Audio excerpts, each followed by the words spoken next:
একটা মেয়ের জীবনে সবচেয়ে গুরুত্বপূর্ণ দিন হলো যেদিন সে মা হয় আর সন্তানের মুখের দিকে তাকালে 10 মাসের কষ্ট এক নিমিষেই ভুলে যাওয়া যায়।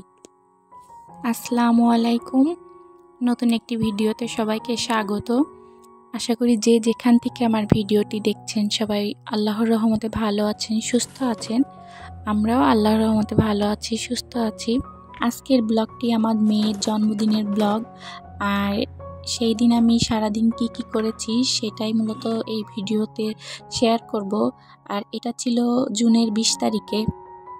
আর আজকে অনেক সকাল থেকেই ব্লগটি শুরু করেছি। আসলে জন্মদিনে যে কোনো কিছু করব এটার কোনো প্ল্যান করা হয়নি আগে থেকে, আর হুট করেই কিন্তু সব কিছু করা হয়েছে। আর মেয়ের জন্মদিনটা আসলে ঈদের 3 দিন পরে হয়েছে, তো সেই কারণে আসলে আমার যে কাজের আপা সেও তো ছুটিতে গেছে, আর সে তো কুটাকুটি এগুলো করে। আর এখন যেহেতু সে নেই, সব কিছু আমার নিজের হাতেই করা লাগবে, তো সেই কারণেই মূলত আমি সকাল থেকে সব কিছু একটু একটু করে করা শুরু করেছি। আর এই যে সকালে উঠে আমি ফ্রিজ থেকে সব কিছু বের করে নিয়েছি, যেটা যেটা আজকে সারাদিন করব সেইগুলো।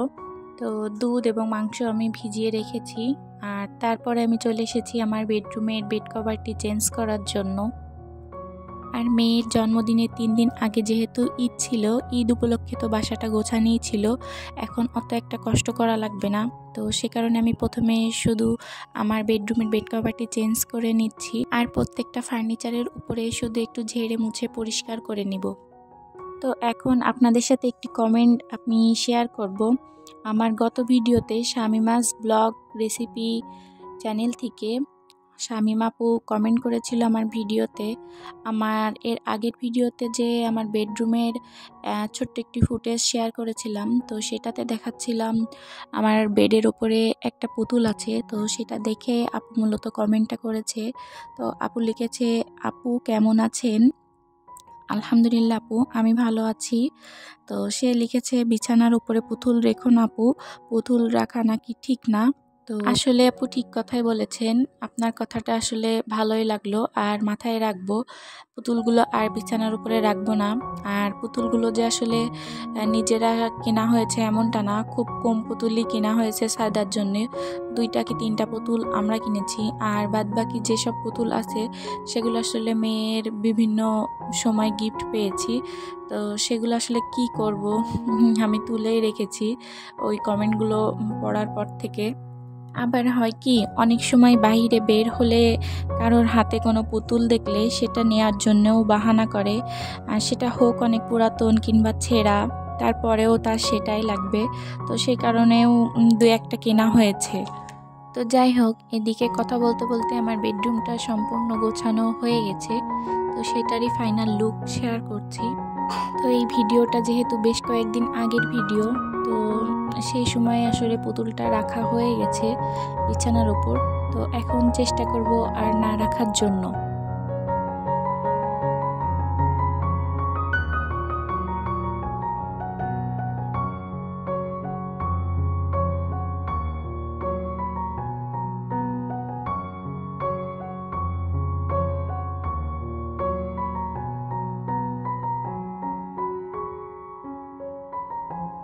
আর এই তো আমি পেঁয়াজ রসুন নিয়ে বসে পড়েছি মশলা করার জন্য। তো পেঁয়াজ রসুন সব কিছু কাটা লাগবে, আগে থেকে যেহেতু কোনো কিছু কাটা নেই, তো সেই কারণেই আমি পেঁয়াজ রসুন সবগুলোকে কেটে নিয়েছি।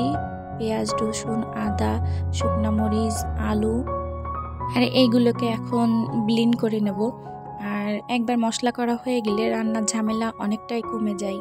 আর আমার যে ব্লেন্ডারটা আমার 4-5 বছর আগের কেনা, আর 4-5 বছর আগে হলেও আমি রেগুলার এই ব্লেন্ডারটা ব্যবহার করি, আর সার্ভিসটাও খুব সুন্দর দেয়, এর মধ্যে একবারও নষ্টও হয়নি। আর এই তো অফ ক্যামেরাতে আমি এক এক করে সব মশলাগুলোও করে নিয়েছি। আর ওই যে বললাম, আমি আসলে কোনো কিছু আগে থেকে প্ল্যান করে রাখিনি, আর আগে থেকে প্ল্যান করে রাখলে সব কিছু অনেক সহজেই করা যায়।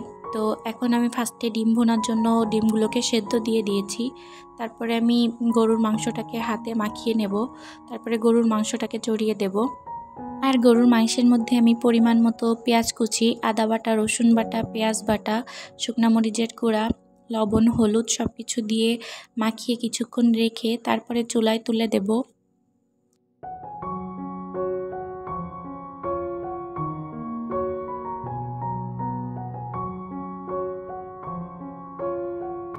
আর এ পর্যায়ে চুলার হিট আমি মিডিয়ামে রেখে মাংসটাকে জাল করে নিচ্ছি। আর মাংসের মধ্যে থেকে যে পানিটা বের হবে সেটা দিয়েই কিন্তু মাংসটা অনেকটা কষানি হয়ে যাবে। আর তার পরবর্তীতে আমি মাংস কষানির জন্য অল্প একটু পানি দিয়ে দেব। আর আমার প্রিয় আপুরা, সেই পুরাতন একটি কথা, হয়তো ভিডিও দেখতে দেখতে লাইক দিতে ভুলে যান অনেকে, কিন্তু কমেন্ট কিন্তু অনেকগুলোই পড়ে ভিডিওতে, কিন্তু লাইক পড়ে না সেই পরিমাণে। তো আমার প্রিয় আপুদেরকে আবারও সেই কথাটি বলছি যে এখনও পর্যন্ত যদি আমার ভিডিওটি দেখে থাকেন তাহলে ভিডিওতে একটি লাইক দিয়ে দিবেন। আর যারা এখনও পর্যন্ত আমার চ্যানেলটি সাবস্ক্রাইব করেননি তারা চাইলে আমার চ্যানেলটি সাবস্ক্রাইব করে আমার পাশে থাকতে পারেন। আর এই তো অফ ক্যামেরাতে আমার সব রান্নাবান্নাও শেষ হয়ে গিয়েছে। এখন আমি একটু সেমাই ও পায়েস করে নেব। তার জন্য দুধটাকে জাল করে নিয়েছি। আর প্রথমেই আমি পায়েসটা রান্না করে নিয়েছি। আর আমি অফ ক্যামেরাতে সারাদিনে টুকিটাকি অনেক কাজই করে নিয়েছি। ওইভাবে তো আসলে সব কিছু দেখানো সম্ভব না। আর এই তো পায়েসটাও এখন রেডি। আর পায়েসটাও আমি এখন বাটিতে বেড়ে নিচ্ছি।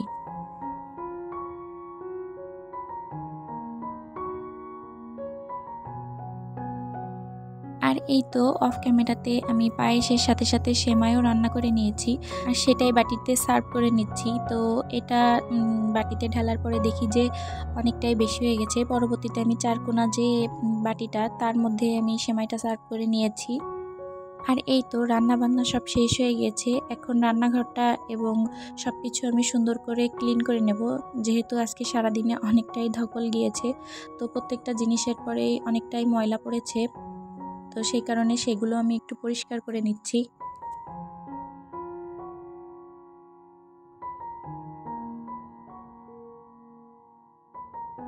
আর এই তো টেবিলের উপরে সেমাই আর পায়েসটা রাখাই ছিল। আর সাইদার বাবা এখন কেকও নিয়ে চলে এসেছে। তো আমি যে সব কিছু আসলে সুন্দর করে গুছিয়ে ভিডিওটা করব ওই সময়টা পাইনি। আর সারাদিন আজকে অনেকটা ধকল গিয়েছে, সেই কারণে আমি অনেক অসুস্থও হয়ে পড়েছিলাম। তো পরবর্তীতে আমি আর ওই ভিডিওগুলোও করে রাখিনি। যতটুকু ফুটেজ ছিল ততটুকুই আমি আপনাদের সাথে শেয়ার করলাম। আর সব কিছু করার পরে আসলে প্লেট অনেকগুলোই জমে গিয়েছিল। আমি তো এই অল্প কিছু প্লেট মেজে রেখেছিলাম, তারপরে আর কোনো কিছু করতে পারিনি। তো সাইদার বাবাই সব কিছু করেছে। গেস্টদের খাওয়ানি এবং প্লেট গ্লাস বাকি অর্ধেকগুলো সেই ধুয়েই রেখে দিয়েছে। আর বেশ অনেকটা রাতেই আমি একটু সুস্থ হলে বাসা টাসা একবারে ক্লিন করে নিয়েছি, সব কিছু ঝাড়ু দিয়ে পরিষ্কার করে তারপরে ঘুমাইতে গিয়েছিলাম। তো আজকের ভিডিওটা এই পর্যন্তই। সবাই ভালো থাকবেন, সুস্থ থাকবেন। আল্লাহ হাফেজ।